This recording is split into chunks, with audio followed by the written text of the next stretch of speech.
us this opportunity to come for this committee.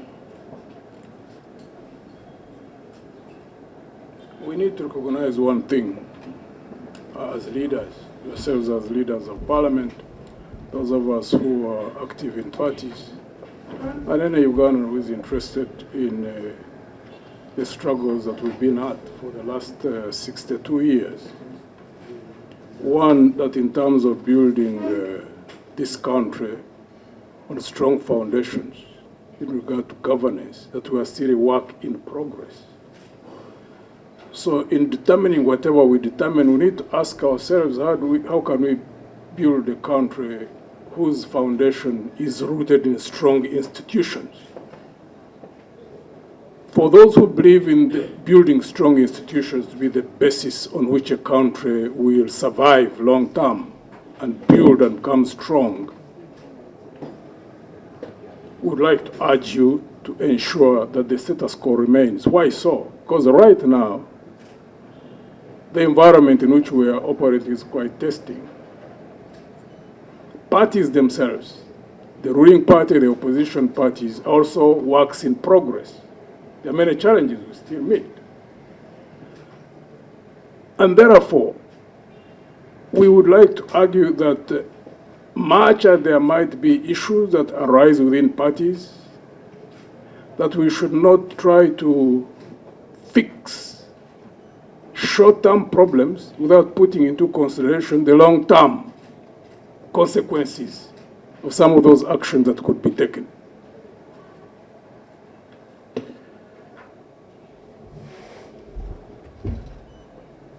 In this world, whether they are democracies, whether they are authoritarian regimes, at the end of it all, you'll find that they are rooted on strong institutions. Strong institutions is what makes strong states, strong countries. We need to keep focused on that and not divert from that. Two, parties in the opposition, when parties are in the opposition, it is a testing ground to enable parties to build their capabilities in preparation to take over governance when they get into power. Even in situations where they might falter, you don't try to solve a short-term problem by creating a larger problem.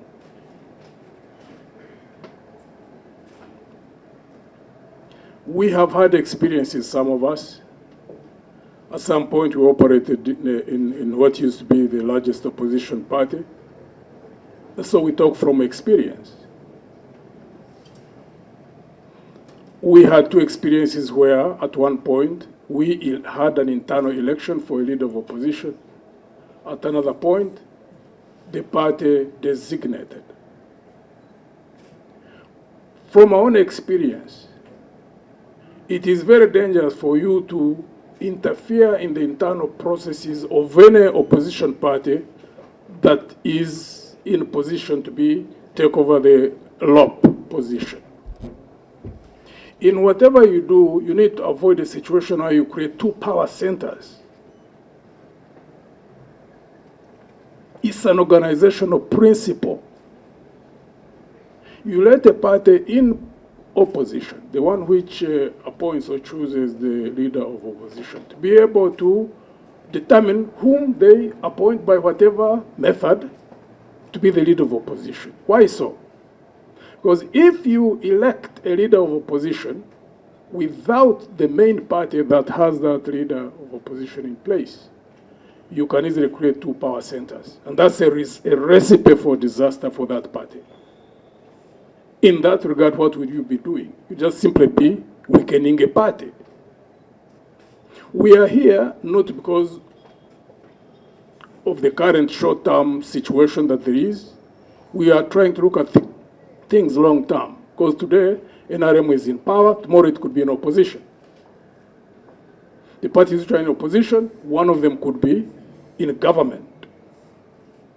So there can easily be a temptation for people to try to create solutions because of the current challenges they may be facing. Some in the opposition, some in the ruling party. But the dynamics of today are not necessarily the dynamics of 2026, 2031, and thereafter.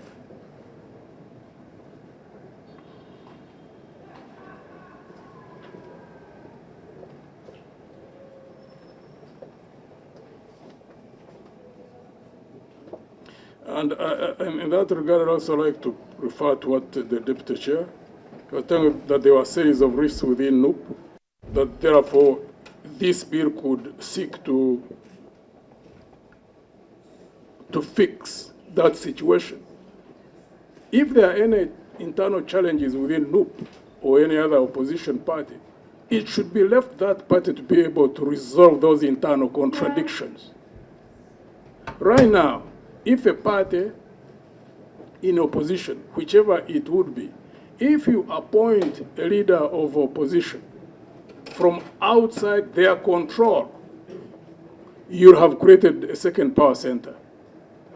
From our own experience, we've never had that kind of situation. But we applied skills and maintained cohesion of the party until we were able to make the necessary changes. So when you have got an opposition party, and all of us who are in the opposition parties need to know that whatever you are doing within the party is being observed by the rest of the country. The opposition party, when you are in the opposition, is a testing ground. One hopes that we'll reach a point when there will be maturity in this country for people to ask themselves, can we trust a party with power? If it's a party which is within power and is not able to manage itself or manage power itself, that's the position that hopefully would lead the population to decide that this party should be moved out of power. And for those contesting for power, the population will be able to make its own decisions based on how the parties themselves manage themselves, outside Parliament as well as within Parliament. We therefore would like to really ask you, the members of this committee, consistent with our team leader, what she has already asked you to do in the conclusive remarks, that this bill should not be passed. It's a recipe for disaster for the politics of this country. We are grappling with so many challenges. The environment is not conducive for party building already. Don't add other complex situations within what is already a difficult situation. Don't create two power centers. For those of you who might be coming from NRM, you may do something now because you have got the numbers. But tomorrow, you may actually find yourselves in the opposition. That always happens. And some of these tools can easily be used if there is anybody in power who has got a tendency to manipulate, whether now or in the future, to completely manipulate and control the parties in the opposition. Be very careful. As I conclude, as Alliance for National Transformation, whatever we do, we look at things long term. One. Two, we believe that at the end of the day, the stability of this country, the steady progress of this country, can only happen when there are strong institutions. Whatever you do, we do ask you, make judgments, make decisions, and whatever actions you take in support of the building of institutions, strengthening the parties. The parties are the vehicles of governance. As long as you operate within the current constitution, you are not going to run this country outside the parties. Strengthen political organizations. Even in situations where there are strong leaders, yes, there are times when there are strong leaders. Strong leaders need to operate within strong institutions. Unless we have given up. If we have given up on the issues of building institutions, then you can't do anything. It doesn't matter. But know that there will be consequences to that. We thank you for giving us this opportunity. Is there anything else you want to? Just thank you, Chair, for your leader for the opportunity. Just speak to this question, Honorable Dole, that there was certainly a movement system enshrined and well put in the Constitution way back. And then there was demand. There was pressure from the people. They realized that we needed to go back to the multi-party system. And we moved to that. And then we coined and said we need to put in a leader of opposition. And I think the choosing of the word chosen by the party with the greatest numerical strength probably was not in error.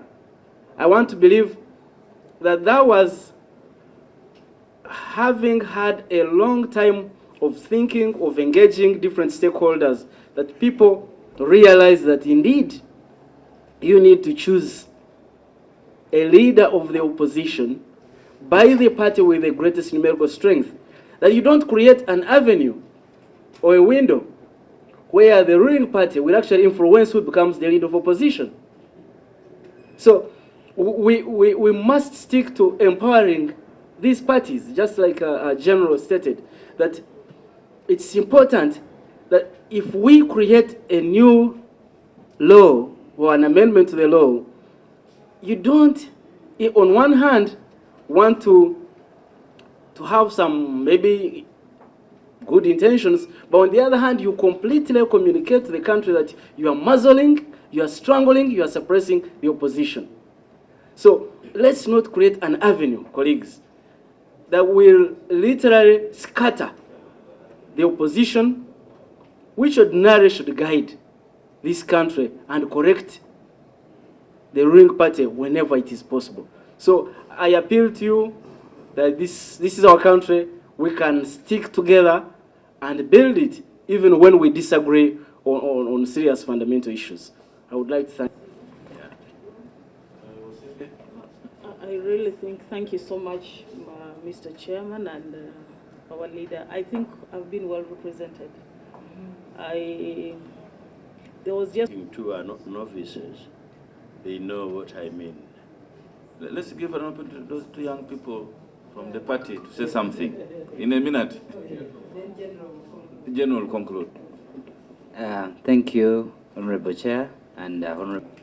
I can ably say that I have been well represented, and that's the position of the party, and we hope to ensure that, if these views are taken, then we are working. Thank you, Chairperson, and the members of the committee, and my superiors, leaders. I am happy to say that our stake still remains that we oppose this motion, and we request not to be passed in the second reading. Thank you. Regard to the question raised by, actually give you our experiences. Our experiences as FDC 2012 to 2016, and then 2016 to, the 2016 leadership in Parliament. We made wide-ranging consultations with the political parties in those who were in the opposition, because at that time we were the leading opposition party. And as I'd already indicated, internally within FDC at that time, we applied both methods. One time we elected a leader of opposition. I think at that time, Honorable Professor Ogenga Latigo. The second round we appointed, when we appointed Honorable Wafula Ogutu and subsequently Honorable Winnie Chiza. That was an internal process. And in terms of forming the shadow cabinet, we made wide-ranging consultations with the opposition parties. So ordinarily, to us, it should be left the opposition party to you choose whatever method they think is best in terms of how, because you need to build harmony, you need to build cohesion within the opposition for you to be effective. Why did you abandon the election after 2012? We, in 2015, 2016, we had an internal discussion within the party, and we thought at that time what would serve us best would be to appoint. Actually, the appointment started earlier on before Honorable Wafula. It was with Honorable Nathan Nandala. So we decided that parties, when they are managing themselves, either in terms of strengthening themselves or in terms of whatever strategies they have laid, it should be left to them Because at the end of the day, the opposition party, the largest one, ordinarily would be positioning itself to take power. And therefore it has to project itself to the population that we are here, we are ready, trust us to take power. And therefore the manner in which you manage yourselves. The question is, why did you abandon election, which seems to be Fortunately, we have democratic? FBC here. So that's why that's why He was in charge. at that time was part of the internal process. I was his minister, so he was in charge. He has to answer. I think the current leader of when he comes in, he'll be able to respond to that. But the appointment, the point, we can inform. Make your conclusion, General. The principal point we wanted to make is that the party which happens to be the leader of opposition at any point in time should be given space to determine the method it uses. It needs to be trusted. And once it applies methods consistent with good governance, it will be adding value to the democratic process. It will also be attracting attention to itself for it to be seen to be ready to take power and lead. So don't try to fix that through laws. Leave the party to do its part, because in any case, it would have been given the mandate by the population. Basically, that's what I wanted to Thank you, say. General. Chair, just as in voting or by designation, parties called to play, they always have a guidelines, first of all, in place. You would also have a specific mission. Our prayer remains, if it is in the best interest judgment of this committee, we wouldn't like to hear a situation where they say those who opposed were also, you remember in 2005, that those 4 were also correct, those are against, and then we will be mauled literally like in a lion's den. We strongly believe. Nga Alliance for National Transformation. Nga team leader waffe engeri gyagiwaddeyo mu luzungu mu committee. Abantu abakuba akalulu pate eba eyingidde mu buyinza, wabaako pate esinza ababaka mu parliament. Eyo yeyina obuvunaanyizibwa obw'okuteekako leader wa opposition mu parliament. Kyekyo kye tuwagira nti kisigale nga bwe kityo, kubanga gakyali mabaga, tukyazimba. Ate ndowooza yaffe nga Alliance for National Transformation, ebibiina z'emmotoka z'ebyobufuzi ssemateeka bw'atyo bw'ali. N'olwekyo kyonna kye tukola tusaanidde okulaba nti ebibiina bizibwamu amaanyi mu ngeri gye bisaanidde okuzimbibwamu, kubanga bye bikulembera eggwanga. Ne bw'okubaako obunafu obuliwo, kyonna ekisaanidde okukolebwa kwe kulaba nti biyambibwa okuzimba amaanyi we bina obunafu. Naye kati bw'osalawo nti leader wa opposition bamukubira akalulu, ebibiina byonna ebiri mu ki? Biri mu opposition. Ekisooka ojja kuba nga otaddeko power centers 2. Oli gwe balonze alondeddwa abantu abali bweru w'ekibiina, ate nga kuliko n'ekibiina nga kiri bweru wa parliament. Ate abantu bakubira ababaka ba parliament ku musingi gw'ekibiina ekyo. Kati bw'oteekako leader of opposition alendeddwa abantu ab'ebweru w'ekibiina, ng'ekibiina si kyesaliddeko, ne kubaako power centers 2.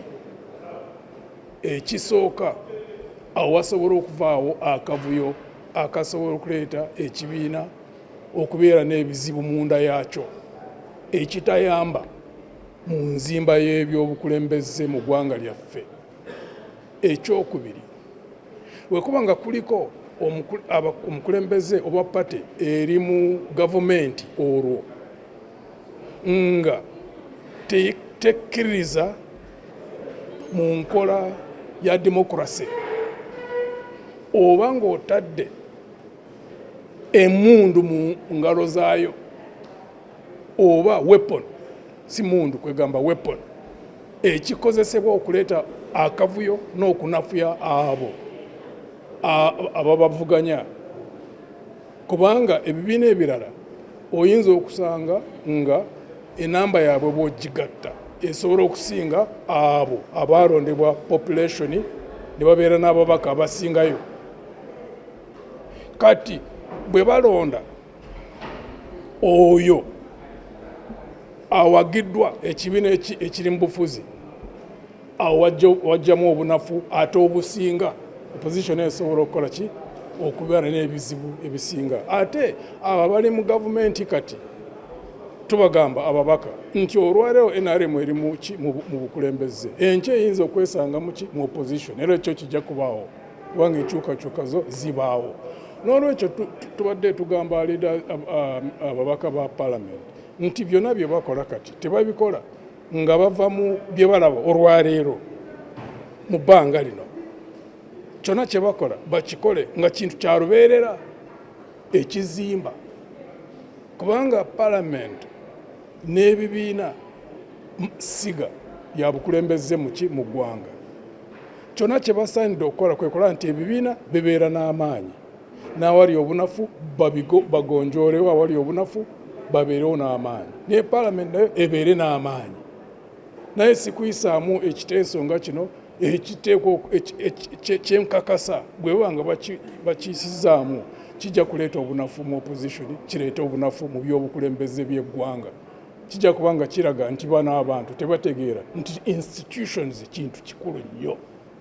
Eggwanga erina obukulembeze nga tebwesigamye ku institutions nga bwesigamye ku bantu kinnoomu kikulaga nti abantu b'omu ggwanga eryo tebanatuusa kiseera ekitegeera okukola ebintu eby'ekikulu okukola ebintu eby'obuvunaanyizibwa.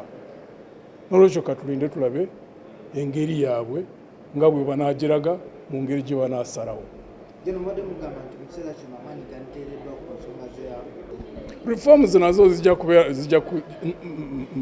kujja bwe zituuka bwe bazireeta tujja kuwaayo ebirowoozo byaffe ku reforms ezijja naye kati tubadde twagala kuweereza ebirowoozo byaffe ku kino ekiriwo. Twagezaako okusisinkana naye nze nali mmanyi olunaku lwe twali wakusinkana nabo ne bagezaako okuteekako olunaku olwasooka tewabaawo possibility okusisinkana okuva olwo osaamanya ki ekyaddako naye tetumusinkananga okuva olwo. Obudde bubadde bumpi singa bubadde nga tebagenda kuggalawo ki akakiiko kano mpozi twandigenze mu maaso okugezaako kyonna ekisoboka okusisinkana naye naye tekyasobose.